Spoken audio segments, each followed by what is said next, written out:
OK, let's move on now to another issue that I think, had it not been for the whole Bob Carr thing and the reshuffle and the leadership ballot, would have got some attention, and that is that Tony Abbott was challenged in the party room over his very generous parental leave scheme, challenged by Russell Broadbent and Sue Boyce. He's certainly standing by it, and I think you can take his word for it that it's a core promise. Have a look at this. We will definitely implement it. You will definitely implement it. At that rate. We will definitely non-negotiable. We will definitely should you become implement it. Prime Minister. Look, I can understand why some of my colleagues have reservations about a fair and paid parental leave scheme, because a decade ago I had my own reservations about it. But we've got to move with the times. We've got to indicate that we finally get it where modern Australian women are concerned.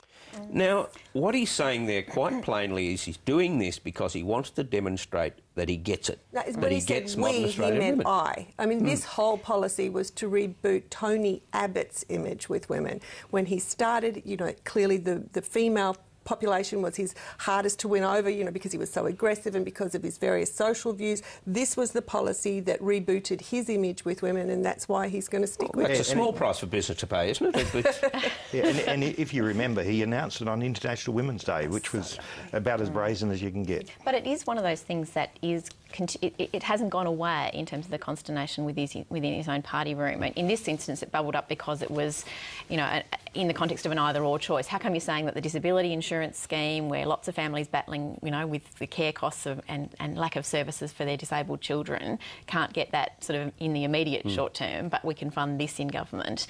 And the Nationals have also had some long-standing concerns about this. You know, they look around at women's average incomes in their regional seats and say, well, hang on a minute, women here are earning, you know, 30 grand, 40 grand a year, not 150 grand a year.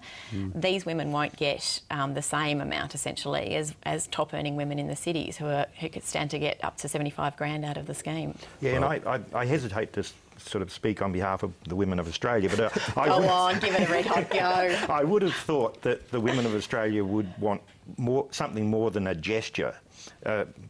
75 grand is more than a gesture, my friend. Yes, albeit a pretty expensive gesture. You know, but more than one thing to demonstrate that you get it with women.